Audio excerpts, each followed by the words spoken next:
This clip is brought to you by SaveWithConrad.com.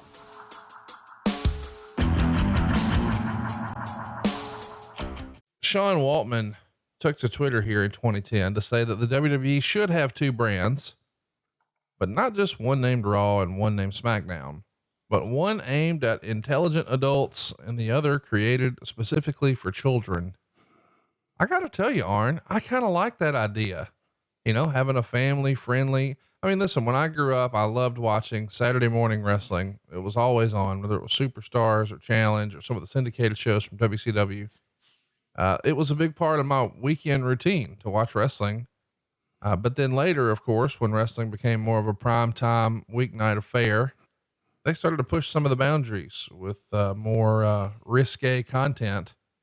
And I was the right age group for it at that time. So I really liked that. But I understand there was heat, quote unquote, on, hey, should we let our kids watch this with the crotch chopping and middle fingers and drinking beer and bleeding and everybody yelling, suck it, and all the nonsense that was the Attitude Era? Certainly you shouldn't let your kids watch that. What do you think of this idea that there be a kids brand and an adult brand? Well, I think in its thought process, we would love that. Problem is, are you going to use the same talent to cross over to both shows, to be characters on both shows? And that's where you run into the problem. You're either PG or you're not. You're either G or you're not. And I don't think you could cross-pollinate the two. And the reality is, if you probably look at the stats, the big money is in the PG product because that's groups of guys.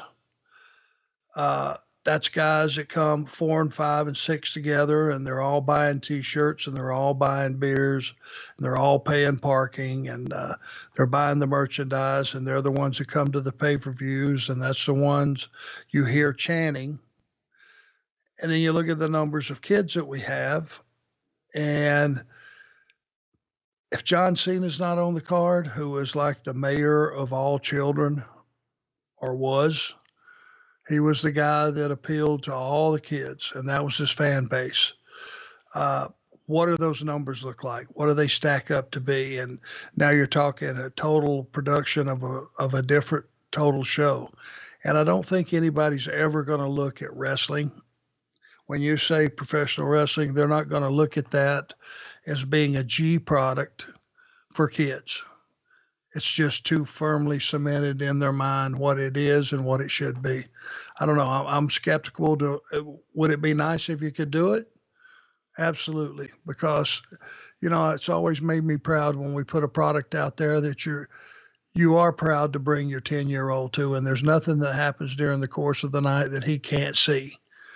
And when we cut some of the low road stuff out of the industry, people almost naked and innuendos on the language and all that stuff, and the blood and guts and too violent.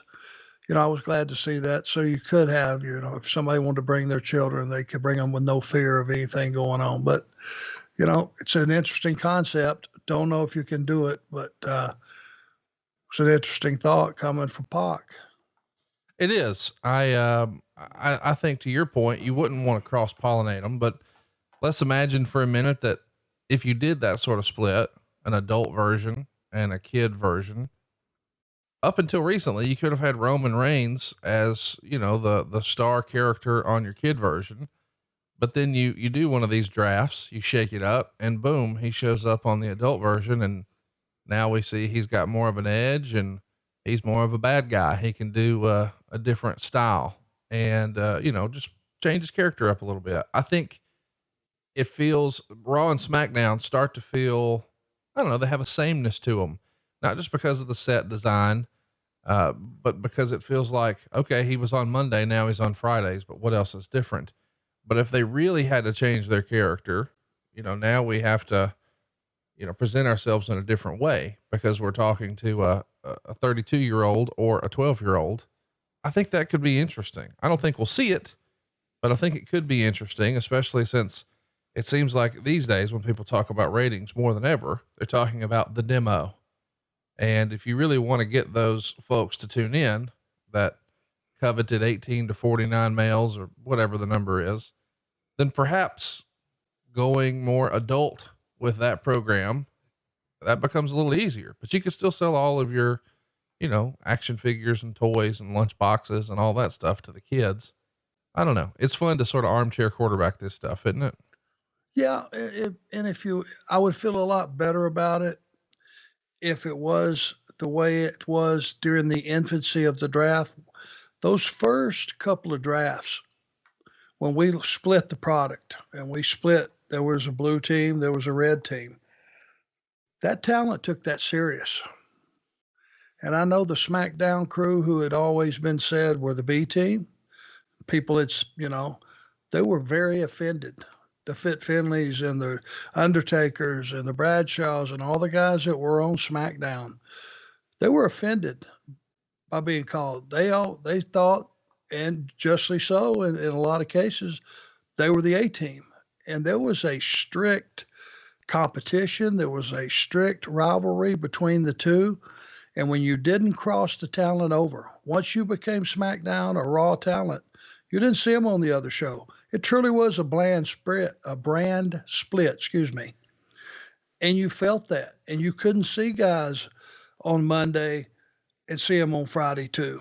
If it would have stuck with that and let that run its course before it became wishy-washy and, okay, we're going to have a draft. Oh, and everybody's going to be on their own separate brand except for talent A, B, C, and D. Then they can go to both. The moment that you say that, the draft means absolutely nothing. Yeah. And we kind of dumped in our own mess kit there. Even if you would have had one person that could float back and forth, it's not the same. When you got drafted, those first couple of drafts, and it became evident that, hey, you were leaving friends behind. Now you weren't going to cross paths with these guys. Even though you worked for the same company, you would go a year and not see a guy because he had different routing. You were never in the same town the same time. And your friends, you had to make a whole new group of traveling partners and friends, and the angles had to be within that company.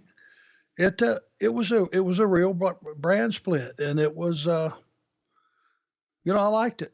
I thought it made for a lot of interesting chaos within each individual company. Let's talk about something else in this era that is going to get some people talking. The return of Tough Enough on the USA Network as a reality show is now official. The Observer would report that in November. As a concept, did you like Tough Enough, or did you think it was a monumental waste of time? No, I liked it. I liked seeing people come into our world and our environment that were good athletes in other worlds and other environments and test their mettle against what they thought professional wrestling was, because it's a real eye opener when you step through those ropes and you're looking on the inside out versus on the outside looking in. Got a completely different look, and it has a completely different feel, as most of them will tell you. Hey, it's Conrad Thompson. Thanks for checking out the podcast here on YouTube. Be sure to hit the subscribe button and the notifications bell so you get a notice anytime we upload some new content. And go save yourself some money right now. If you're in a 30-year loan or you have credit card debt, it's not a matter of if I can save you money. It's a matter of how much. Find out right now for free at SaveWithConrad.com.